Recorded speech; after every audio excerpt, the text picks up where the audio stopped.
Everyone loves a good juicy game, but it's sometimes hard to get exactly why something is juicy. Today, I want to make a follow-up to an old video of mine where I showed you tips on how to make your game more juicy. With this video, I'm going to give you tips on how to improve the juice in your game. This means we'll see how to modify what you may have implemented to make it really juicy. If you're familiar with the principles of animation, you'll find some similarities here. I'm sure this is going to help you elevate your juice to the next level. Let's start with number 1. Thanks to the patrons on Patreon for making this video possible. You can support me on Patreon and get access to some cool stuff. Don't animate everything at once. You know you need to animate things, whether it's your character or your UI.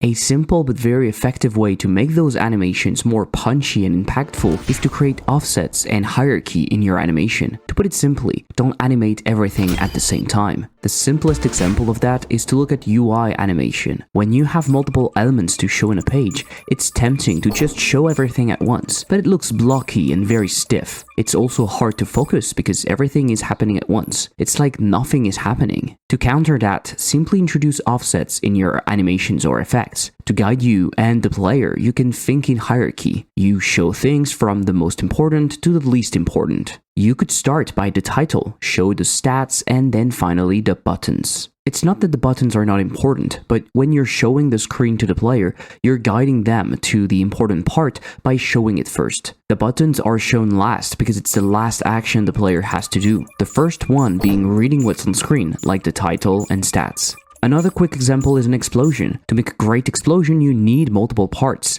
Some of them are happening at the same time, but their intensity and duration is not the same. You'll have a quick and bright explosion, fire, a longer shockwave coming out, quick sparks, debris falling out with a long duration, and finally the smoke, it may be flames, or impact on the floor that will stay for way longer. This makes a very complex animation, something quite easy to understand, but most importantly, impactful, as you can feel the power through the different stages, intensity, and the long-lasting impact in the world.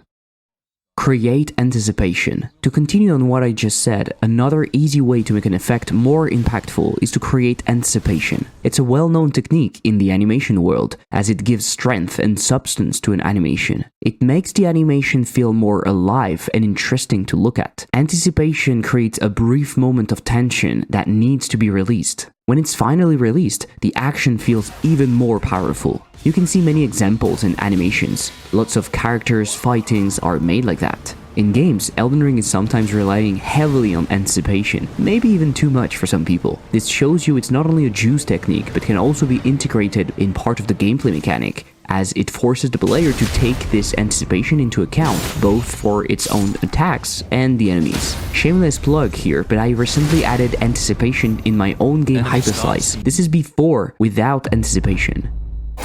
And this is after. Which one is more powerful in your opinion? I hope you said the second one, of course. For a brief moment, the action is completely stopped, letting you focus on the character charging its ultimate. The background is turning gray, and only the player and the charge effect is colored. The camera zooms in, shakes, and the controller vibrates. The particles themselves are moving in a way that hints at the fact that the ultimate is charging, and hopefully all of that creates a tension that is then released when the ultimate finally kicks in. I'm not saying this is perfect, but I think it's a good example of how a relatively simple effect makes the same mechanic much more pleasing to use. There are tons of examples of anticipation out there, and if you have good ones, please share them in the comments below. If you want to learn more about juice, check out my Udemy course where I go into great details about how to make a game juicy with Godot 4, link in the description. Scale intensity based on the action. Having beautiful and powerful animations and effects is nice, but they need to reflect the intensity of the action. To put it simply, if everything is ultra powerful, it feels like nothing is. Scaling the intensity of the juice allows to create contrast, which is going to make your effect more impactful and more coherent in the world. Let's take another example from my game, where the shards from the slicing are pushed with more strength the faster you go. It would feel weird to have pieces explode at full speed if you were not moving fast, so by scaling the velocity of the shards based on the player's velocity, you make the effect more coherent and thus more believable. Another example is screen shake. It's often used to show impact, danger, and more. Screen shake intensity is tied to the intensity of the action. A subtle screen shake for a simple gunfire, and a huge screen shake for a life-threatening explosion or boss arrival would make sense. Again, the idea being we want coherence and contrast. The powerful screen shake of the boss or the explosion will only feel powerful if most of the time the screen shake is more subtle. Small note on effects that are happening very often, such as when moving, jumping, or firing, for example. You can tone down those effects a bit to make sure the action is readable and that the user doesn't get fed up.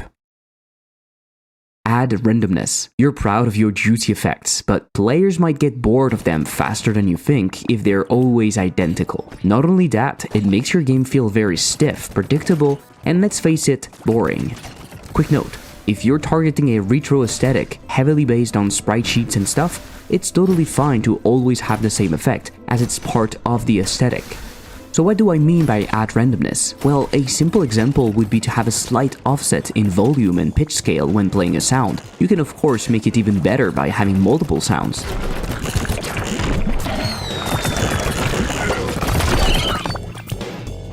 This will break the repetitiveness of some actions such as walking or firing. It's a cheap trick which makes your effect feel way more interesting than they are. This applies to all effects though, and not just audio. For example, screen shake is often noise-based, so it will be random by essence. When setting up particles, you can play with the lifetime randomness, and most settings such as velocity or scale have randomness too. Randomness doesn't mean complete lack of control. The goal is to make your effect less predictable and more believable by adding some amount of randomness. You can see it as having a deviation from a standard value. This can of course be applied to many other areas of a game, not only juice, such as enemy speed and behavior in general, damage, loot, etc. Layer things. To go back to what we said earlier about the explosion example, when talking about not animating everything at once, we can also detail the importance of layering. We kind of talked about it already with the explosion example. The different layers of explosion are what make it powerful and believable, but it can be applied to many things. Layering allows you to hide stuff, anchor your effects in the world, and as with all the other advice here, make your effect more impactful. Layering can be about having multiple layers of the same kind of effects, like multiple particles stacked on each other, but also multiple senses. Layering sound effects with visuals and tactile feedback such as controller vibration is very important to sell an effect. An explosion without sound will always feel less powerful.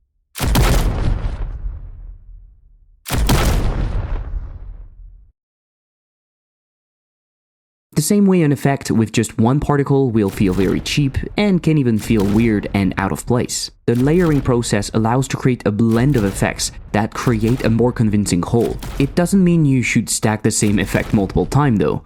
The goal is always to have diversity, and each effect should have a purpose. Something bright and quick, followed by a longer tail to take space, with some particles to represent something like dust with a longer lifetime. I said it could be used to hide stuff, and I really mean it. You can use the layering to hide something that should happen, such as removing an object or changing its shape. You can also use layering to anchor an effect into the world or hide the fact that it's a separate object. In this video, without the particles and effects at the bottom, the wall would feel very out of place. We would see very clearly the transition between the floor and the object, and it would be bad. In addition to layering, I think it's crucial to use all the senses when adding juice. You want visuals, audio, and tactile feeling if possible. Right now, those are the only senses we can use when creating games, but that might change in the future maybe.